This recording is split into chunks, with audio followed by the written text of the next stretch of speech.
இயேசுநாதர்கிட்ட ஒருத்தர் வந்து கேட்டாராம், இயேசுவே என்னை எவ்வளவு நேசிக்கிறீர்கள் அப்படின்னு.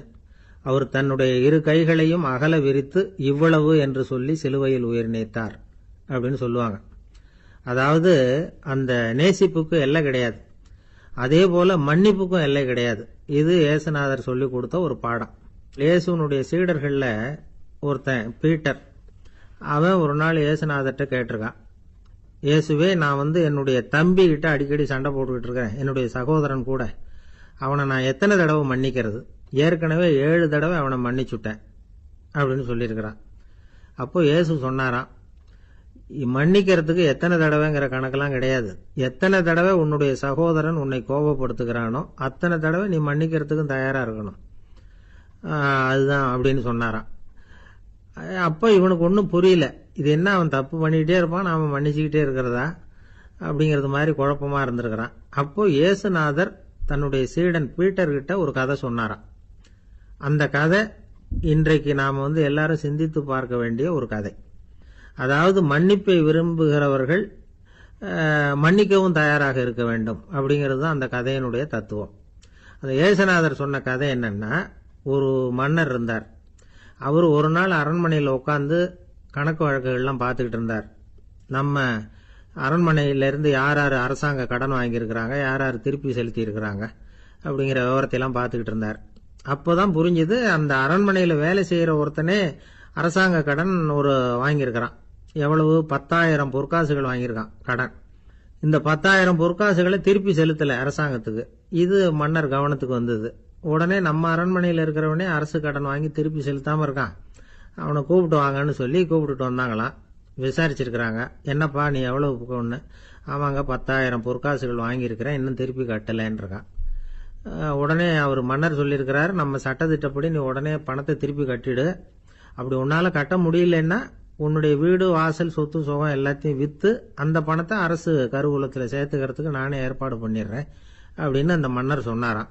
இவன் அப்படியே அதிர்ச்சி ஆயிட்டான், அப்படியே பொத்துன்னு காலில் விழுந்தானா. மன்னா என்னை மன்னிச்சுங்க, என்னால் முடியல, எனக்கு மன்னிப்பு கொடுங்க அப்படின்னு இருக்கான்.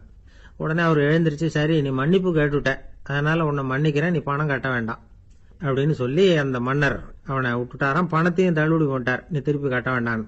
இவனுக்கு ரொம்ப மகிழ்ச்சி, அதனால ரொம்ப உல்லாசமா வந்துகிட்டு இருக்கிறான். தெருவில் வந்துகிட்டு இருக்கிறப்ப இவங்கிட்ட கடன் வாங்கின ஒருத்தன் எதுக்கு வந்துகிட்டு இருக்கான். அவன் இவங்கிட்ட ஒரு 100 பொற்காசுகள் கடன் வாங்கியிருக்கான். அவன் வந்தான், இவன் போய் அவன் சாட்டையா பிடிச்சிக்கிட்டான், நீ எப்படா என் கடனை திருப்பி கொடுக்க போறேன்னு. அவன் இப்போ முடியல, கொஞ்சம் பொறுத்துக்கா, அப்புறம் தரேன் இருக்கான். அதெல்லாம் முடியாது, நீ கொடுத்துதான் ஆகணும் அப்படின்னு இவன் புடிவமா சொல்றான். இப்ப நிலைமையை பாருங்க, இவன் ஏற்கனவே இவன் 10,000 பொற்காசுகள் அரசாங்கத்துல கடன் வாங்கினா அதுக்கு மன்னிச்சு விட்டுட்டார் இவனை.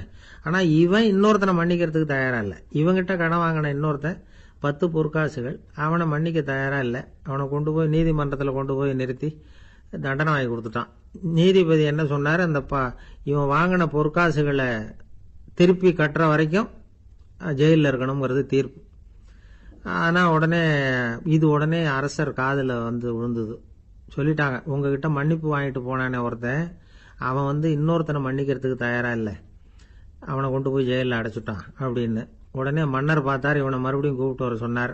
தபாரப்பா, நான் வந்து உன்னை மன்னிச்சு விட்டேன், ஆனா நீ இன்னொருத்தனை மன்னிக்கிறதுக்கு தயாரா இல்ல, அதனால என்னுடைய தீர்ப்பையும் மாத்துறேன், நீயும் அரசு கடன் தீர்ற வரைக்கும் ஜெயிலில் தான் இருக்கணும் அப்படின்னு சொல்லி ஜெயிலுக்கு அனுப்பிச்சிட்டாராம். இப்படி ஒரு கதையை இயேசுநாதர் தன்னுடைய சீடருக்கு சொன்னதாக ஒரு வரலாறு. அது என்ன, அதுல இருந்து நாம புரிந்து கொள்ள வேண்டியதுன்னா, நாம வந்து மன்னிக்கப்படணும்னு நாம விரும்புறோம்னா நாம இன்னொருத்தரை மன்னிக்கிறதுக்கு தயாரா இருக்கணும். அதனால நாம வந்து இன்னொருத்தரை யாரையும் மன்னிக்க மாட்டோம், ஆனா என்ன இன்னொருத்தர் மன்னிக்கணும் அப்படிங்கறது மாதிரி செய்யக்கூடாதுன்னு சொல்லுவாங்க. அது மாதிரி நாம வந்து இப்ப இது தப்பா புரிஞ்சுக்கிறவங்களும் இருக்கிறாங்க. பாவம் மன்னிப்புங்கிறதுலாம் எதுக்குன்னா, அதாவது மறுபடியும் பாவம் செய்யாம இருக்கிறதுக்காக தான். அதான் மன்னிக்கிறாரே அப்படிங்கிறதுக்காக மறுபடியும் பாவம் பண்ணிட்டு இருக்கிறது இல்லை. அதான் ஒருத்தர் கேட்டாராம், பாவத்திலிருந்து மன்னிப்பு கிடைக்கணும்னா நீ என்ன செய்யணும் அப்படின்னு கேட்டிருக்காரு. அதுக்கு அவன் சொல்லியிருக்கிறான், நான் முதல்ல பாவம் செய்யணும், அப்பதானே மன்னிப்பு கிடைக்கும் அப்படின்னு நானா. இப்படிப்பட்டவர்கள் தான் இன்னைக்கு உலகத்தில் அதிகமாக இருக்கிறாங்க. அதனால இந்த மன்னிப்பின் மகத்துவம்ங்கிறது இயேசுநாதர்ட்ட இருந்து தான் நாம புரிஞ்சுக்கணும். அந்த இயேசு சொன்ன அந்த மன்னிக்கிற மனோபாவம் இருந்தால் இன்னைக்கு உலகம் பூராவும் அமைதி பூங்காவாக இருக்கும். அதுல ஒன்றும் ஆச்சரியமே இல்லை, அதுல ஒன்றும் சந்தேகமும் இல்லை. அதனால மன்னிக்கிற மனோபாவத்தை நாம எல்லாரும் நமக்குள்ளே வளர்த்து கொள்ள வேண்டும் அப்படிங்கிறது தான் நாம இன்றைக்கு எல்லோரும் சிந்தித்து பார்க்க வேண்டிய ஒரு செய்தி. ஊருக்கு வெளியில அமைதியான ஒரு இடம், அங்க ஒரு ஆசிரமம், அங்க ஒரு சாமியார், அவர் தினமும் நல்ல போதனைகள்லாம் செய்வார். பல பேர் போய் அங்கேயே சில நாள் தங்கி இருந்து அவர் சொல்ற அறிவுரைகளை எல்லாம் கேட்டுக்கிட்டு வர்றது வழக்கம். ஒரு தடவை அவரை பார்த்துட்டு போறதுக்காக 3 வெளியூர் தம்பதிகள் வந்தாங்களாம். அந்த மடத்திலேயே சாப்பிட்டுக்கிட்டு தங்கி இருந்து அவங்களுடைய போதனைகளை கேட்டுக்கிட்டு போகணுங்கிறது அவங்க நோக்கம். காலையில குளிச்சுட்டு பூஜையில உட்கார்ந்தார் அந்த சுவாமி. இவங்களும் குளிச்சுட்டு அந்த பூஜையை பார்க்கறதுக்காக அவர் முன்னாடி வந்து உட்கார்ந்தாங்க. பூஜை ஆரம்பமாச்சு. சம்பிரதாயப்படி அது ரொம்ப நேரம் நடந்துகிட்டே இருக்குது. இவங்களுக்கு நல்ல பசி இருந்தாலும் இந்த நேரத்தில் அதை எப்படி வெளியில் காட்டிக்கிறது? பேசாமல் இருந்தாங்க. அந்த சுவாமி பூஜையை முடித்தார். அதுக்கப்புறம் பேச ஆரம்பித்தார். பேச்சு அருமையாக தான் இருந்தது, அமிர்தமாக தான் இருந்தது. இருந்தாலும் இவங்களுக்கு இருக்கிற வயிற்று பசி அது சரியாக கவனிக்க விடலை. அந்த சுவாமியே இதை கவனிச்சதா தெரியல. இவங்களுக்கு மனசுக்குள்ள ஒரு எண்ணம், உள்ள சாப்பாடு தயாராகிட்டு இருக்கும் போல இருக்கு, இந்த பேச்சு முடிஞ்சது நம்மளை உள்ளே அழைச்சிட்டு போய் சாப்பாடு போடுவாங்கன்னு நினைக்கிறோம் அப்படின்னு இவங்களாம் நினச்சிக்கிட்டாங்க. ஆனால் சுவாமி இதை பற்றி எதுவுமே பேசலை, கண்டுக்கலை. ஒரு அம்மாவால் அதுக்கு மேலே சும்மா இருக்க முடியுமா? முடியல. சாப்பாட்டை கவனிக்கலாமா அப்படின்னு சொல்லி மெதுவாக ஆரம்பித்தாங்க. ஓ கவனிக்கலாமே அப்படின்னு உள்ளே அழைச்சிட்டு போனார் சுவாமி. இவங்க ரொம்ப அவசரமாக எழுந்திருச்சு உள்ளே ஓடினாங்க. அங்கே ஒரு மேஜை மேலே ஒரு கிண்ணம் மூடி இருந்தது. ஓ இதுதான் சாப்பாட்டு மேஜை போல இருக்கு, இங்கே சாப்பாடு வந்துடும் அப்படின்னு நினச்சாங்க. உடனே போய் சுற்றி உட்காந்துக்கிட்டாங்க. சுவாமி அந்த கிண்ணத்தை எடுத்து அந்த அம்மா கிட்ட கொடுத்தார். அவங்க அதை வாங்கி மூடியை திறந்து பார்க்குறாங்க. உள்ளே ஒரு சாவி இருக்குது. ஓ சரிதான், இது சமையலறை சாவி போல இருக்கு, அங்கே போய் அதை திறந்து சாப்பாட்டை நாமே எடுத்துக்கிட்டு வந்து இங்கே வச்சுக்கிட்டு சாப்பிடணும் போல இருக்கு அப்படின்னு நினச்சாங்க. சாவி இருக்கு இல்லையா, வாங்க பூட்டு நிறையா காட்டுறேன் அப்படின்னு சுவாமி அவங்கள அழைச்சிட்டு போனார், காட்டினார். இவங்க அந்த அறையை ரொம்ப ஆவலோடு திறந்தாங்க. உள்ளே பார்த்தா அங்கே அரிசி, பருப்பு, விதவிதமான காய்கறி எல்லாம் இருக்குது. சமையலுக்கு வேண்டிய மிளகாய், எண்ணெய், பால், தயிர், நெய் இப்படி எல்லாமே இருக்குது. அடுப்பு, விறகு, நெருப்பு போட்டி அது கூட அங்கே இருக்குது. சாப்பாடு தயாராக இருக்கும்னு நினச்சிக்கிட்டு போனால் இப்படி இருக்குதே அப்படின்னு சொல்லி அதை பார்த்ததும் ரொம்ப சோர்ந்து போட்டாங்க அவங்க. சுவாமி என்ன இது சாப்பாடு இல்லையா அப்படின்னாங்க. அதுதான் சாப்பாட்டுக்கு வேண்டிய எல்லாம் இங்கே இருக்குதே, அடுப்பு மூட்டி நீங்கள் தான் அவங்கவுங்க ருசிக்கு தகுந்த மாதிரி சமைச்சுக்கணும், இந்த சன்னியாசிக்கு எப்படி சமைக்க தெரியும் அப்படின்னு கேட்டார் சுவாமி. சாப்பாடு தயாராக இருக்கும்னு நாங்கள் எதிர்பார்த்தோம் அப்படின்னாங்க. நீங்கள் இப்படி சொல்லுவீங்கன்னு நானும் எதிர்பார்த்தேன். இது வரைக்கும் நான் எவ்வளவோ தத்துவம்லாம் எடுத்து சொன்னேன். எல்லாத்தையும் விட இதுதான் அனுபவபூர்வமான தத்துவம்.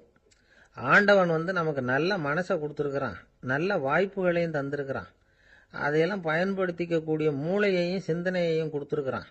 அதனால் அடுப்பை தான் நீங்கள் மூட்டணும், அடுப்பை நீங்கள் தான் மூட்டணும், உங்களுக்கு உகந்ததை நீங்கள் தான் சமைச்சு ருசித்து அனுபவிக்கணும். ஆண்டவனே அதை செஞ்சுக்கிட்டு இருக்க மாட்டான் அப்படின்னாராம் அந்த சுவாமி. நம்முடைய வாழ்க்கையில் பல நல்ல பலன்களை பெறறதுக்கு நாம தான் முயற்சி பண்ணணும். அதுக்குரிய சூழ்நிலையைத்தான் ஆண்டவன் கொடுப்பானே தவிர அதை விளக்கறதுக்காக தான் அந்த சுவாமி அப்படி செஞ்சு காட்டியிருக்கிறார். இது ஒரு பெரியவர் இப்படி ஒரு விளக்கம் கொடுத்தார். அதுக்கப்புறம் அந்த 3 தம்பதிகளும் தெளிவடைஞ்சுட்டாங்களாம். நாம் தெளிவடைகிறது எப்போங்கிறது தான் தெரியல அப்படின்னு பல பேர் இதை கேட்டுட்டு சொல்லிட்டு இருக்கிறாங்க. இந்த கதையை நம்முடைய நண்பர் ஒருத்தர்கிட்ட சொன்னேன். அந்த நண்பர் ரொம்ப சந்தோஷப்பட்டார். நீங்கள் சொல்கிறது கரெக்டு சார், ஆனால் நான் அதை விட ஒரு படி மேலே சார். எனக்கெல்லாம் அரிசி பருப்பு இருக்கிற ரூம் எதுன்னு கையை காட்டிட்டா போதும், உடனே கிண்ணத்துலேருந்து சாவியை எடுத்து கொடுக்கணுங்கிற அவசியம்லாம் இல்லை எனக்கு. அப்புறம் எப்படி ரூமை திறந்துருவீங்க அப்படின்னு கேட்டேன். பூட்டை உடைச்சி திறந்துருவேன், அதுதான் எனக்கு பழக்கம் அப்படிங்கிறார். ஒருத்தர் ரொம்பவும் மகிழ்ச்சியாக வந்துக்கிட்டு இருந்தார். என்ன விஷயம்னு விசாரித்தேன். நான் தோற்று போயிட்டேன், அதுதான் மனசுக்கு மகிழ்ச்சியாக இருக்கு அப்படின்னார். எனக்கு இது ரொம்ப ஆச்சரியமாக போச்சு. இந்த உலகத்தில் தோற்று போகிறவங்க யாரும் மகிழ்ச்சியாக இருக்கிறது இல்லை. அப்படி இருக்கிறப்ப இவர் இப்படி சொல்கிறாரே, எங்கே தோற்று போனீங்கன்னு கேட்டேன். அதுக்கப்புறம் தான் அவர் விவரமாக சொன்னார்.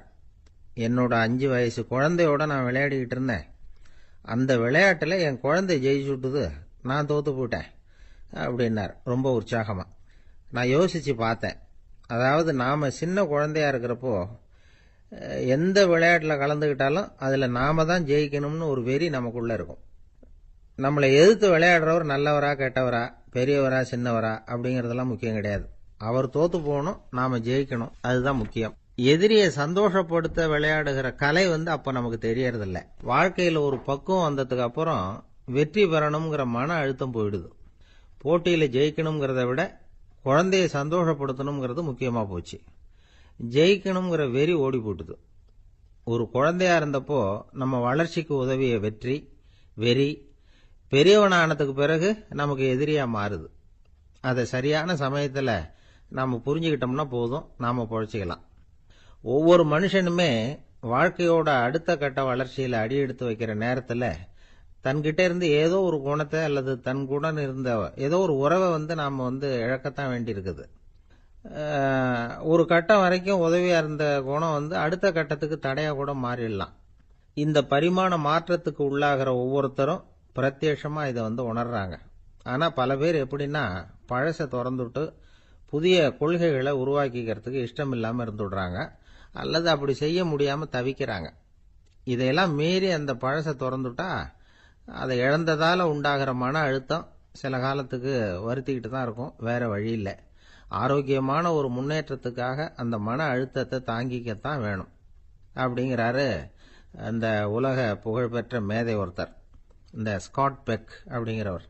பிறந்த நாள் முதல் இதுதான் சரி அப்படின்னு கற்பிக்கப்பட்டு வந்த ஒவ்வொரு தத்துவத்தையும் தங்களுடைய வளர்ச்சிக்கு தகுந்த மாதிரி மாற்றி அர்த்தப்படுத்தி கொள்ள முடியாமல் வாழ்க்கை சூழல்ல அப்படியே அரைப்பட்டு தூளாகிறவர்கள் தான் ரொம்ப தவிக்கிறாங்களாம்.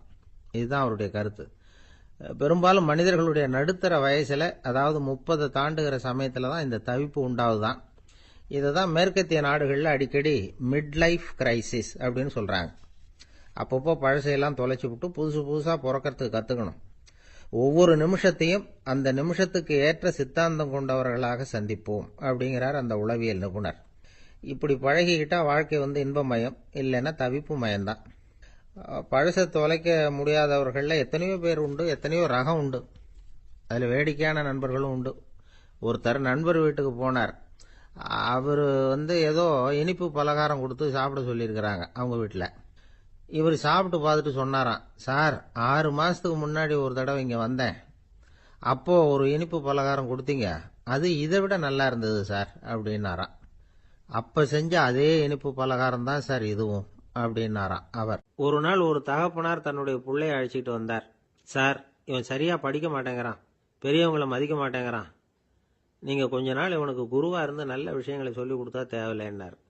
பெரியவங்களையும் மதிக்காதவன் எப்படி என்ன மதிக்க போறான் அப்படிங்கிறது நமக்கு யோசனை வரும் இல்லையா? வேணாங்க, என்ன விட்டுருங்க அப்படின்னோம். அவர் விட மாட்டேன்னு விட்டார். இல்லைன்னா அவரே சிஷ்யன் ஆயிடுவார் போல இருந்தது. சரி, வேற வழி இல்லாம அந்த பையனையே என்னுடைய சைடை நான் ஏத்துக்கிட்டு உபதேசம்லாம் பண்ண ஆரம்பித்தோம். அதாவது குரு பக்தின்னா அது எப்படி இருக்கணுங்கிறத பற்றி சொல்லி கொடுத்தோம் அவனுக்கு. சதமகர் அப்படின்னு ஒரு குரு இருந்தார். அவருக்கு ஒரு சீடர். அவன் பேர் துளசி சைதன்யன், நைஷ்டிக பிரம்மச்சாரி. தன்னுடைய குருவுக்கு எந்த நேரத்தில் எது தேவைங்கிறத புரிஞ்சுக்கிட்டு சேவை செய்கிறவன். ஆனால் இவனை பற்றி மற்ற சீடர்களுக்கு பொறாமை வந்துட்டுது. இவன் மட்டும் இப்படி இருக்கானேன்னு உடனே குரு கிட்ட போய் கோல் மூட்டினாங்க. அவன் சரியில்லை, அவன் நடந்துக்கிறது சரியில்லை, அப்படி இப்படின்னு எதையாவது சொல்லி. இருந்தாலும் இதையெல்லாம் அந்த குரு நம்பலை. அவருக்கு தெரியும் யார் யார் எப்படின்னு. துளசி சைதன்யன் பெருமையை மற்ற சீடர்களுக்கு உணர்த்தணும் அப்படின்னு நினைச்சார். அதுக்கு ஒரு வழி பண்ணார். ஒரு நாள் சீடர்களை எல்லாம் கூப்பிட்டுக்கிட்டு ஒரு காட்டு வழியா போய்கிட்டு இருந்தார். அங்க ஒரு பெரிய மலை அருவி கொட்டிக்கிட்டு இருந்தது. குரு சீடர்கள் பக்கம் திரும்பினார். இந்த மலையின் மேலே இருந்து அந்த படு பாதாளத்துல குதிக்கிறதுக்கு உங்கள யார் தயார் அப்படின்னு கேட்டார். ஒரு சீடனும் வாய திறக்கல, ஒதுங்கி நின்றுக்கிட்டாங்க. பின்னாடி மூட்டை முடிச்சோட வந்துகிட்டு இருந்தான் துளசி சைதன்யன். அவனை பார்த்தார். தபாருப்பா, நீ மேலே இருந்து அந்த அருவியில குதி அப்படின்னார். அப்படியே செய்யறேன் சுவாமின்னா ஓடி போய் பொத்துன்னு குதிச்சுட்டான். அடுத்த கணமே குருநாதர் தன்னுடைய யோக சக்தியால பறந்து போய் அவன் கீழே விழுந்துடாம தாங்கி பிடிச்சி கொண்டுகிட்டு வந்துட்டார். மற்ற சீடர்களுக்கெல்லாம் ஒரு மாதிரி ஆயிட்டுது. அடுத்தபடியா என்ன பண்ணலாம்னு யோசிச்சாங்க இவனை மாட்டி விடுறதுக்கு. ஒரு நாள் வெத்தலை அடிக்கிற ஒரு சின்ன உரலையும் உலக்கையையும் எடுத்து ஒளிய வச்சுட்டாங்க. சதமகர் சன்னியாசி இல்லை, அவர் வெத்தலை போடுவார். பல்லு சரியில்லை, அதனால இடிச்சு தான் வெத்தலையை போடணும். திடீர்னு வெத்தலை பாக்கு கேட்டார். வழக்கமா உரல்ல இடிச்சு தர்றது தான் துளசியின் பழக்கம். உரலை தேடினா கிடைக்கல, என்ன பண்றது? குரு கேட்டுவிட்டார. குரு சேவை தானே முக்கியம். என்ன பண்ணா, வெத்தலை பாக்க தன்னுடைய வாயில போட்டு முன்னு அதை எடுத்து அவர்கிட்ட கொடுத்துட்டான். குரு எதையோ படிச்சுக்கிட்டே அதை வாங்கி வாயில போட்டுக்கிட்டார். துளசி, இன்னைக்கு தாம்பூலம் நல்லா அடிக்கப்பட்டிருக்கு, ருசியா வேற இருக்கு, அதை இடிச்ச பாத்திரத்தை என் கண்ணால பார்க்கணும்னு ஆசையா இருக்குன்னுட்டார். அதை மட்டும் அனுப்பி போய் நீ வர வேண்டான்னு வேற சொல்லிவிட்டார். இதை கேட்டதும் துளசி தவிச்சு போயிட்டான். இவன் போகாம எப்படி வாயை மட்டும் அனுப்பி வைக்க முடியும்? இவன் தவிக்கிறத பார்த்ததும் மற்ற சீடர்களுக்கெல்லாம் மனசுக்குள்ள ரொம்ப சந்தோஷம். துளசி கொஞ்சமும் யோசிக்கல. வாழை எடுத்தான், தன்னுடைய தலையவே அப்படியே அறுத்து வெட்டி எடுத்தான். இன்னொரு சீடங்கிட்ட கொடுத்துட்டான், எடுத்துட்டு போன்னு சொல்லி. கொண்டுட்டு போய் குரு முன்னாடி வைக்கிறாங்க. அந்த தலையில வாய் திறந்திருக்கு, வெத்தலை போட்டு முன்னு இருந்தது, தெரிஞ்சு போச்சு, சிவப்பா இருந்தது. அவனுடைய குரு பக்தியை இப்ப எல்லாரும் ஒத்துக்கிட்டாங்க. அதுக்கப்புறம் குரு சதமகர் தன்னுடைய அற்புத திறமையினால அந்த தலையை மறுபடியும் ஒட்ட வச்சுட்டார். துளசிக்கு உயிர் வந்துட்டுது. இப்படி ஒரு பெரிய கதை உண்டு. அதாவது துளசி சைதன்யன் அவனுடைய குரு பக்தி எப்படி அப்படின்னு கேட்டோம். ரொம்ப அபாரம் அப்படின்னு அந்த பையன் அடக்கமா, சும்மா விளையாட்டுக்காக தான் அப்படி அவங்கிட்ட கேட்டோம். ஏன்பா உன்னுடைய குரு பக்தியை என்கிட்ட காட்டுறதுக்கு உன்னோட கழுத்தை நீயே அறுக்கணும்னு நான் சொன்னா அதை நீ செய்வியா அப்படின்னு கேட்டோம். என்னுடைய கழுத்தை நானே அறுக்க வேண்டிய அவசியம் இல்லை சார் அப்படின்னா அவன். ஏண்டான்னு, அதே காரியத்தை தான் இனிமே நீங்க தினமும் செய்ய போறீங்களே சார் அப்படிங்கிறான். ஐயா, என்னுடைய நூல் வெளியீட்டு விழாவுக்கு அவசியம் நீங்க வரணும் அப்படின்னு கூப்பிட்டார் ஒருத்தர். எப்போ வரணும்னு கேட்டேன். அடுத்த வாரம்னார். சரி, புத்தகம் தயாராகிட்டுதா அப்படின்னு. நாளைக்கு தான் அச்சிக்க கொடுக்க போறேன்னார். என்னங்க இது, புத்தகம் அச்சிடுறதுக்கு முன்னாடியே அழைப்புதழை அச்சடிச்சு விட்டீங்களே அப்படின்னு கேட்டேன். அதனால என்னங்க, அந்த காலம் மாதிரியா போடலாம்? அச்சுக்கலை எவ்வளவோ முன்னேறியாச்சுங்க. Linotype, monotype, phototype, laser, இப்படி என்னென்னமோ வந்தாச்சு. இன்னைக்கு கொடுத்தா நாளைக்கே புத்தகம் தயார் அப்படின்னார். இப்படி இந்த அளவுக்கு முன்னேறி இருக்கிற இந்த அச்சுக்கலை ஆரம்பத்தில் எப்படி இருந்தது தெரியுமா? அந்த காலத்தில் காகிதம்னா என்னன்னே தெரியாது. அப்படி ஒன்று கண்டுபிடிக்கப்படவே இல்லை. அப்பெல்லாம் எதையாவது ஒன்று எழுதணும்னா அதுக்கு ஆட்டு தோலை தான் பயன்படுத்தி இருக்கிறாங்க. கண்ணுக்குட்டி தோல் கூட அதுக்கு உபயோகப்பட்டு தான். ஐரோப்பாவில் இருந்த பாதிரியார்கள் தோலில் எழுதப்பட்ட புத்தகத்தை தயாரிக்கிறதுல ரொம்ப கெட்டிக்காரங்களாம். எகிப்து, அப்புறம் மத்திய தரைக்கடல் ஓரத்தில் உள்ள நாடுகள், இங்கெல்லாம் தோல் தான் எழுது பொருளாக பயன்பட்டு வந்திருக்குது. ஆனால் நம்ம நாட்டில் ஓலைச்சுவடிகளை எழுத்துக்கு பயன்படுத்தி இருக்கிறாங்க. எழுதுறதுக்கு தோலை பயன்படுத்தினவங்க பிறகு பேப்பரைஸ் அப்படிங்கிற கோரை புல்லை அதுக்கு பயன்படுத்தினாங்களாம். இதெல்லாம் அப்படி கொஞ்சம் கொஞ்சமாக கண்டுபிடிச்சிட்டு வந்திருக்கிறாங்க. அந்த புல்லை கச்சிதமாக நறுக்க வேண்டியது, நல்லா பதப்படுத்த வேண்டியது, அதுக்கப்புறம் அதில் எழுத வேண்டியது, அவ்வளவுதான். பேப்பருங்கிற சொல்லே இந்த பேப்பைரஸ் அப்படிங்கிறதுலேருந்து வந்தது தான். அதுக்கப்புறம் தான் காகிதம் வந்தது. இதை முதல்ல சீன நாட்டில் தான் கண்டுபிடிச்சாங்க. அது வந்த பிறகு அச்சு எந்திரம் கண்டுபிடிக்க வேண்டிய அவசியம் ஏற்பட்டது. அதை கண்டுபிடிச்சவர் ஜெர்மானிய அறிவியல் அறிஞர் ஜான் கூட்டன்பர்க். அச்சு கலைக்கு அடித்தளம் அமைச்சவர் அவர் தான். ஜெர்மனியில மெயின்ஸ் அப்படிங்கிற ஊர்ல 1399 பிறந்தார். அவரோட மாமன் ஒருத்தர் உலோக வேலையில வல்லவர். அவர்கிட்ட அந்த வேலையை கத்துக்கிட்டார். அதோட வைர கற்களை பட்டை தீட்டுறதுலையும் ரொம்ப தேர்ச்சி பெற்றிருந்தார். இளம் வயசுலயே சும்மா இருக்க மாட்டாராம். எதை செஞ்சாலும் அதை திறமையா செய்வாராம். அவர் தான் முதல்ல மர அச்சு எழுத்துக்களை உருவாக்கினார். அது மேல மை தடவி பிரதிகள் எடுத்தார். அதுக்கப்புறம் உலோக எழுத்துக்கள், முதல்ல காரியம், அப்புறம் இரும்பு, அப்புறம் கலப்பு உலோகம், பிறகு அச்சடிக்கிறதுக்கு எந்திரம் ஒன்றையும் உருவாக்கினார். முதல்ல பைபிள் அச்சடித்தார். 1468 அவர் இறந்து போனார். 16ஆம் நூற்றாண்டில் மேலை நாடுகளில் இருந்து மர எழுத்துக்களை கொண்டுகிட்டு தமிழ்நாட்டில் கிறிஸ்துவ நூல்களை அச்சிட்டாங்க. அப்பெல்லாம் அச்சகங்கள் போதிய அளவுக்கு இங்கே இல்லை. அதுக்கு என்ன காரணம்னா, இந்தியர்கள் அச்சகங்களை நடத்தக்கூடாது அப்படின்னு சட்டம். 1835 வரைக்கும் அந்த சட்டம் நடைமுறையில் இருந்தது. இந்த நிலைமையில அங்கேயும் இங்கேயுமா 1-2 அச்சகங்கள் ஆரம்பமாச்சு. 1713 தரங்கம்பாடியில லூத்தரன் மிஷன் அச்சகம், அதே ஆண்டுல சென்னையில எஸ்பிசிகே அச்சகம். இது ரெண்டும் தான் இந்தியாவில் முதல்ல தொடங்கப்பட்ட அச்சகங்கள். ஆட்டுத்தோல்லையும் ஓலைச்சுவடியிலையும் எழுதப்பட்ட எழுத்துக்கள் இன்னைக்கு எங்கேயோ போயிட்டுது.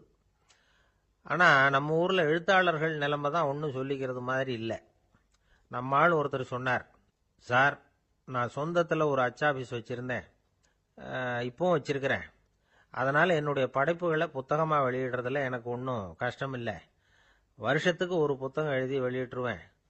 15 வருஷமா இலக்கிய உலகத்துக்கு இப்படி சேவை செஞ்சுக்கிட்டு வர்றேன். ஆனால் இந்த வருஷம்தான் வாசகர்கள் எனக்கு பாராட்டு விழா நடத்தி இருக்கிறாங்க அப்படின்னார். இந்த வருஷம் அப்படி என்ன விசேஷம் அப்படின்னு கேட்டோம். இந்த வருஷம்தான் நான் எந்த புத்தகம் எழுதி வெளியிடாம இருந்தேன், அதுக்காகத்தான் எனக்கு இந்த பாராட்டு விழா அப்படின்னார். ஆசைப்படுறதுல தப்பு இல்லை, ஆனா அந்த ஆசை தேவைக்கு தகுந்த மாதிரி இருக்கணும். தேவைக்கு மீறிய ஆசைகள் இருக்கு பாருங்க, அது தேவையில்லை. இந்த கருத்தை வலியுறுத்தது மாதிரி ஒரு கதை உண்டு. தேவேந்திரனுக்கு திடீர்னு வீடு கட்டணும்னு ஒரு ஆசை வந்துதான். வீடுன்னா நாம கட்டுற மாதிரி இல்லை. தேவேந்திரன் வீடுன்னா சும்மாவா, ஒரு பிரம்மாண்டமான அரண்மனை கட்டணும். அது மாதிரி இந்த 3 லோகத்திலையும் ஒரு அரண்மனை கிடையாது அப்படின்னு எல்லாரும் சொல்லணும். இது அவனோட ஆசை. உடனே தேவ தச்சரான விஸ்வகர்மாவை கூப்பிட்டான், உத்தரவு போட்டான். விஸ்வகர்மா தன்னுடைய உதவியாளர்களை எல்லாம் கூப்பிட்டு ஒன்னா சேர்த்துக்கிட்டார். படாத பாடுபட்டு ஒரு பெரிய அரண்மனையை கட்டி முடிச்சார். கட்டி முடிக்க 1000 வருஷம் ஆச்சு. தேவேந்திரன் வந்து பார்க்கறான். அவனுக்கு திருப்தி ஏற்படலை. என்னுடைய அந்தஸ்துக்கு இது ரொம்ப சாதாரணமான கட்டிடம், இதை விட இன்னும் பெருசா கட்டு அப்படின்னா. தேவ தச்சர் திணறி போயிட்டார். அவரால் அதுக்கு மேல எதுவும் செய்ய முடியல. என்ன பண்றதுன்னு யோசனை பண்ணார். நேரா நாரதர் காலில் போய் விழுந்தார். நீங்க தான் என்ன இந்த பிரச்சனையிலேருந்து காப்பாற்றணும்னார். நாரதர் யோசனை பண்ணார். சரி கவலைப்படாதேன்னார். நேரா இந்திரன் கிட்ட போனார். இந்திரன் வந்து நாரதரை பார்த்த உடனே வாங்கன்னு கூட்டிட்டு போய் அரண்மனையை காட்டினான். இது மாதிரி ஒரு அரண்மனையை நீங்க வேற எங்கேயாவது பார்த்துருக்கிறீங்களா அப்படின்னு ரொம்ப பெருமையா கேட்டான். நான் பார்த்ததில்லை, ஆனா என்னை விட வயசுல மூத்தவர் மகரிஷி லோமேசர், அவர் ஒரு வேளை பார்த்துருக்கிறாரா என்னமோ அப்படின்னார். உடனே அவரை மனசுல நினைச்சு தியானம் பண்ணினார். அடுத்த கணம் லோமேசர் அங்க வந்தார். இடையில ஒரு சின்ன துண்டு, கையில ஒரு கமண்டலம், தலையில ஒரு பாய், அவ்வளவுதான் அவர்கிட்ட இருந்தது. எதுக்காக தலையில இந்த பாய் அப்படின்னு கேட்டான் இந்திரன். என்ன மாதிரி அற்ப ஆயுள் உள்ள ஒரு ஜீவன் தனியா வீடு கட்டிக்கிட்டு திண்டாடணுமா? இந்த பாய் தான் ஒரு வீடு மாதிரி எனக்கு நிழல் கொடுக்குது அப்படின்னார் அவர். என்னது, உங்களுக்கு வந்து அவ்வளவு கொஞ்சமான ஆயுளா அப்படின்னு ஆச்சரியத்தோட கேட்டான் இந்திரன். ஆமா, இதை பாரு, என்னுடைய மார்புல ஒரு பொற்காசு அளவுக்கு ரோமம் உதிர்ந்துட்டுது. எப்ப என் உடம்புல உள்ள எல்லா ரோமமும் உதிர்ந்துருமோ அப்ப என்னுடைய ஆயுள் முடியும் அப்படின்னார். எப்ப அந்த ரோமங்கள் பூரா உதிரும்னு கேட்டான் இவன். ஒரு பிரம்மா மறைஞ்சதும் ஒரு ரோமம் உதிரும். என் உடம்புல உள்ள ரோமங்களின் எண்ணிக்கை எவ்வளவோ அவ்வளவு பிரம்மாக்கள் தோன்றி அவங்க ஆயுள் முடியும் பொழுது என் உடம்புல உள்ள ரோமங்கள் பூரா உதிரும் அப்படின்னார். அப்படின்னா ஒரு பிரம்மாவோட ஆயுள் எவ்வளவு காலம்னு கேட்டான். ஒரு பிரம்மாவுக்கு 100 தேவ வருஷம். ஒவ்வொரு தேவ வருஷத்துக்கும் 365 தேவ நாள். ஒவ்வொரு தேவ நாள்லயும் ஒன்ன மாதிரி 14 இந்திரர்கள் தோன்றி மறைகிறாங்க அப்படின்னு மகரிஷி லோமேசர் சொல்றார். இதை கேட்டதும் இந்திரன் ஆடி போயிட்டான். அவ்வளவு ஆயுள் உள்ள இவரே அற்ப ஆயுள்னு சொல்றார். நான் என்னுடைய ஆயுளை பெருசா நினைச்சுக்கிட்டு பிரம்மாண்டமான அரண்மனை கட்டணும்னு ஆசைப்படுறேனே அப்படின்னு நினைச்சான். எனக்கு வீடு கட்டின வரைக்கும் போதும்னு விட்டான். அதனால நாமெல்லாம் நம்முடைய தேவைக்கு தகுந்த மாதிரி ஆசைப்படுறது தான் நியாயம். ஆனா அப்படியே நடந்துக்கிறோம். மனுஷன் வந்து கடவுளையே ஏமாத்தி காசு வாங்கறதுக்குள்ள ஆசைப்படுறான். ஒருத்தன் கடவுளை நினைச்சு தவம் இருந்தான். கடவுள் நேரில் வந்தார். தேவலோகத்துல ரூபாய்க்கெல்லாம் என்ன மதிப்புன்னு கேட்டான். அங்கெல்லாம் ரூபாய்ங்கிறது உங்க பணத்துல 1 கோடி ரூபாய்க்கு சமம். அதாவது தேவலோகத்துல 1 ரூபான்னா இங்க 1 கோடி ரூபா. அது மாதிரி எங்களுக்கு ஒரு நாள்ங்கிறது உங்க கணக்குல 1 கோடி வருஷத்துக்கு சமம் அப்படின்னாரு கடவுள். அப்படின்னா எனக்கு நீங்க அதிகமா எதுவும் தர வேணாம், உங்க கணக்குப்படி ஒரே 1 ரூபா கொடுங்க, அது போதும்னா இவன் ரொம்ப சாமர்த்தியமா. கடவுள் யோசனை பண்ணார். அது ஒன்றும் கஷ்டம் இல்லை, 1 ரூபா தானே கேட்குற, கொடுத்துட்றேன். ஆனா இப்போ வரும்பொழுது நான் எடுத்துக்கிட்டு வரல, எங்க கணக்குப்படியே 1 நாள் பொறுத்துக்க பணத்தோட வந்துடுறேன் அப்படின்னு சொல்லிவிட்டு பறந்து போயிட்டார். ஒரு நண்பர் இருக்கார்.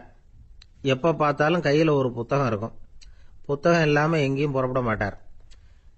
எதுக்காக இப்படி எடுத்துட்டு போறீங்க அப்படின்னு கேட்டா, எனக்கு இது ஒரு நல்ல நண்பன் மாதிரி, இந்த காலத்துல எங்க போனாலும் காத்திருக்க வேண்டியிருக்கு, அது மாதிரி சமயத்துல நான் வந்து நண்பன் கூட பேசிக்கிட்டு இருப்பேன் அப்படிம்பாரான். ஒருத்தர் ஒரு பெரிய அரச பதவியில் இருந்தார். அவர் பதவியிலிருந்து இறங்க வேண்டிய சூழ்நிலை. அரசு கொடுத்திருந்த வீட்டை விட்டுட்டு வெளியில வர்றார். வரும்பொழுது 2 கையிலேயே 2 பெட்டியை எடுத்துக்கிட்டு வந்தாராம். சார், உங்களுடைய உடைமைகள் அப்படின்னு கேட்குறாங்க அங்க இருந்த ஊழியர்கள். இவர் தன்னுடைய கையில இருக்கிற பெட்டியை காட்டி, இதுதான் என்னுடைய சொத்து அப்படின்னாராம். ஒரு பெட்டியில அவருடைய உடைகள், இன்னொரு பெட்டியில அவர் விரும்பி படிக்கிற புத்தகங்கள், அவ்வளவுதான். இதுதான் இருந்துதான். புத்தகம் படிக்கிறது வந்து மனசுக்கு நல்லதுங்கிறது நமக்கு தெரியும். புத்தக வாசிப்பு வந்து உடம்புக்கும் நல்லதுங்கிறாங்க. அது நமக்கு ஆச்சரியமா தான் இருக்குது. ஒரு நபர் ஒரு வருஷத்துல சராசரியா 2000 பக்கங்களை படிச்சிருக்கணுமா, யுனெஸ்கோ பரிந்துரை. ஆனா நம்ம நாட்டில் நாம சராசரியா படிக்கிறது 32 பக்கங்கள், அவ்வளவுதான். இவ்வளவுக்கு நம்ம நாட்டில் 6000த்துக்கும் மேற்பட்ட நாளேடுகள், 2000த்துக்கும் மேற்பட்ட இதழ்கள், மலர்கள், இவ்வளவு இருந்தும் சரியா வரல. இந்த உலகத்துல முதல் நூலகம் எங்க எப்போ ஆரம்பமாச்சு தெரியுமா? கிமு 2500 ஆண்டுல அது ஆரம்பமாயிருக்குது. பாபிலோனியாவில் அமில் அணு அப்படிங்கிற அரசன் தான் நூலகத்தை உருவாக்கி இருக்கிறான். அப்பெல்லாம் தாள் கிடையாது, களிமண் தான். களிமண் பலகைகளில் எழுதி அது தொகுத்து அப்படியே நூலாக்கி அதை நூலகத்தில் வச்சிருப்பாங்களாம். அரசருடைய நூலகத்தில் 1000த்துக்கும் மேற்பட்ட நூல்கள் இருந்ததாக வரலாற்று குறிப்பு இருக்குது. அது மட்டும் இல்லை, அந்த நூலகத்தில் பொருள் வாரியா, அதாவது சப்ஜெக்ட் வாரியா புத்தகங்களை வகைப்படுத்தி வச்சிருந்தாங்களாம். அதில் மிச்சம் இருந்த ஒரு 25 களிமண் பலகை புத்தகங்கள் இன்னைக்கும் பிரிட்டிஷ் அருங்காட்சியகத்தில் இருக்குதான். அச்சு தாள் இதெல்லாம் ஏற்பட்டதுக்கு அப்புறம் அமைக்கப்பட்டது தான் பிரான்சில் இருக்கக்கூடிய பாரிஸ் நூலகம். 1480 பிரெஞ்சு மன்னர் 11ஆம் லூயி இந்த நூலகத்தை அமைச்சாராம். ஆனால் அப்பெல்லாம் அரசர்கள் மட்டும்தான் நூலகத்தை பயன்படுத்த முடியுமா. அதுக்கப்புறம் 17ஆம் நூற்றாண்டில் இந்த முறை மாறி பொதுமக்கள் அங்கே போகலாம், படிக்கலாம் அப்படிங்கிற நிலைமை வந்துதான். போட்லியன் நூலகம் அப்படின்னு அதுக்கு பேர், பாரிஸ் நகரத்தில் இருக்கு. அங்கதான் நூல்களின் பட்டியல் தயாரிப்பு பணி ஆரம்பமாச்சு. கல்வி வளர்ச்சியையும் நூலகத்தையும் இணைச்சவர் நெப்போலியன் போனபார்ட். முன்பணம் செலுத்தி புத்தகத்தை படிக்கிற முறையையும் அவர் தான் கொண்டுட்டு வந்தாராம். மக்கள்கிட்ட வசூலிக்கிற வரியின் ஒரு பகுதியை நூலகத்துக்கு பயன்படுத்தினவரும் அவர் தானா. நெப்போலியன் நூலகத்தில் உலகத்தில் உள்ள எல்லா மொழி நூல்களும் இருக்குதான். அங்கே ஒரு தமிழ் நூலும் இருந்திருக்குது. அது என்னன்னா கம்பராமாயணம். சோவியத் யூனியனுக்கு படையெடுத்து போனப்போ அங்கிருந்து லட்சக்கணக்கான புத்தகங்களை இந்த பனிச்சறுக்கு வாகனங்கள் இருக்குல்ல, அதில் கொண்டுகிட்டு வந்ததாக வரலாறு. அடுத்தபடியாக குறிப்பிட்டு சொல்லத்தக்க நூலகம் எதுன்னா பிரிட்டிஷ் நூலகம். மிக பழைய கையெழுத்து பிரதியெல்லாம் கூட அங்கே இருக்குது. 1753 ஆரம்பமாச்சு. அதில் உள்ள நூல்களை வரிசையாக அடுக்கினா 180 கிலோமீட்டர் நீளத்துக்கு வருமா. மிகப்பெரிய நூலகம் அமெரிக்க தலைநகர் வாஷிங்டனில் இருக்குதான். இந்தியாவை பொறுத்த வரைக்கும் பெரிய பழைய நூலகம் எதுன்னா கல்கத்தா நூலகம். எல்லா இந்திய மொழி நூல்களும் இங்கே உண்டு. மகாகவி பாரதியார் நடத்தின இந்தியாங்கிற இதழின் எல்லா பிரதிகளும் அங்கே பாதுகாப்பாக இருக்குது. படிக்கும் பழக்கம் இங்கே வளர வேண்டியிருக்குது. ஒருத்தர்கிட்ட ஒரு புஸ்தகத்தை கொடுத்து விமர்சனம் எழுத சொல்லியிருந்தாங்க. கொஞ்ச நாள் கழிச்சு அவரை போய் பார்த்து, என்னங்க புஸ்தகத்தை படித்து பார்த்தீங்களா அப்படின்னு கேட்டாங்களாம். இதுக்கு அவர் சொல்லியிருக்கிறார், இன்னும் நான் படித்து பார்க்கலிங்க, இப்போ தானே விமர்சனமே எழுதி முடிச்சிருக்கிறேன், இனிமே தான் படிக்கணும் அப்படின்னாராம். ஒருத்தர் அவசரமாக போய்கிட்டு இருந்தார். எங்கே போய்கிட்டு இருக்கீங்க அப்படின்னு கேட்டார் ஒரு பெரியவர். கடைக்கு போகிறேன் சார், சாமான் வாங்கறதுக்கு அப்படின்னார். அங்கே போகிறதுக்கு முன்னாடி தெரிஞ்சிக்க வேண்டியதெல்லாம் தெரிஞ்சுக்கிட்டீங்களா அப்படின்னு கேட்டார் பெரியவர். கடைக்கு போய் காசை கொடுத்து ஒரு பொருளை வாங்கிட்டு வரப்போகிறோம், இதில் தெரிஞ்சிக்க வேண்டியது என்ன இருக்குது அப்படின்னார் அலட்சியமா. இப்போ அந்த பெரியவர் பேச ஆரம்பித்தார். இந்த உலகத்தில் எந்த ஒரு செயலில் இறங்குறப்போவும் நாம் நல்லா ஆலோசனை பண்ண வேண்டிய விஷயம் 5 அப்படின்னார். உதாரணமாக, ஒருத்தன் கடைக்கு போய் ஏதோ ஒரு பொருளை வாங்கிட்டு வர போகிறான்னு வச்சுக்கங்களேன். அப்போ கூட அவன் 5 விஷயங்களை பற்றி தெரிஞ்சுக்க வேண்டியிருக்குது அப்படிங்கிறார் அவர். முதல்ல அந்த பொருள் எப்படிப்பட்டது அப்படிங்கிறத தெரிஞ்சுக்கணும். ரெண்டாவதா தன்னை பற்றியும் தெரிஞ்சுக்கணும். அப்போ தான் அந்த பொருள் தனக்கு தேவையா இல்லையா அப்படிங்கிறத புரிஞ்சுக்க முடியும். மூணாவதா தெரிஞ்சுக்க வேண்டியது ஒன்று இருக்குது. அது என்னன்னா, அந்த பொருளை அடையறதுக்கு வழி என்ன அப்படிங்கிறத தெரிஞ்சுக்கணும். அதாவது எவ்வளவு பணம் கொடுத்தா அது கிடைக்கும், இது மாதிரியான விஷயங்கள். நாலாவதா அந்த பொருளை அடையிறது மூலமா நாம் அடையக்கூடிய பயன் என்ன அப்படிங்கிறதையும் உணரணும். அஞ்சாவது, அந்த பொருளை அடையிறதுல இருக்கக்கூடிய தடை எது அப்படிங்கிறதையும் நாம் தெரிஞ்சுக்கணும். பெரியவர் பேசுறது ஏதோ தத்துவம் மாதிரி தெரியுது இல்லையா? தத்துவம் தான். அதாவது இப்படி உலகியல் வாழ்க்கையில் சின்ன சின்ன விஷயங்கள்லேயே நாம் 5 விஷயங்களை தெரிஞ்சுக்க வேண்டியிருக்குது. அது ரொம்ப அவசியமாக இருக்குது. பேரின்ப நிலைன்னு சொல்கிறாங்கல்ல, அது மாதிரி பெரிய சமாச்சாரங்கள்லையும் இந்த 5 விஷயங்களை நாம் தெரிஞ்சுக்க வேண்டியிருக்குது. அதுக்கு பேர் என்னன்னா அர்த்த பஞ்சகம். வைணவ சமயத்தில் அர்த்த பஞ்சகம்ங்கிறது ரொம்ப பெரிய விஷயம். கடைக்கு போகிறது மாதிரி கடவுளை பார்க்க போகிறப்பவும் நாம் 5 விஷயங்களை தெரிஞ்சுக்கணுமா. முதல்ல பரம்பொருள் அப்படிங்கிறது என்ன, அதோட தன்மைகள் என்ன, இதை தெரிஞ்சுக்கணும். இதுக்கு பேர் என்னன்னா பரமாத்ம ஸ்வரூபம் அப்படின்னு பேர். ரெண்டாவது, நாம யாரு, நம்மோட தன்மை என்ன அப்படிங்கறத தெரிஞ்சுக்கணும். நான் யாருன்னு எனக்கே தெரியலங்கிறப்போ இதை நான் சொல்றேன்னு இது என்னுடையதுன்னு சொல்றது தப்பு தானே. அப்புறம் மூணாவது விஷயம், பரம்பொருளை நாம் அடையறதுக்கு வழி எது, இது தெரிஞ்சுக்கணும். இது உபாய ஸ்வரூபம் அப்படின்னு பேர். நாலாவது விஷயம், நாம் அடைய வேண்டிய பயன்கள் என்ன அப்படிங்கறது தெரிஞ்சுக்கிறது.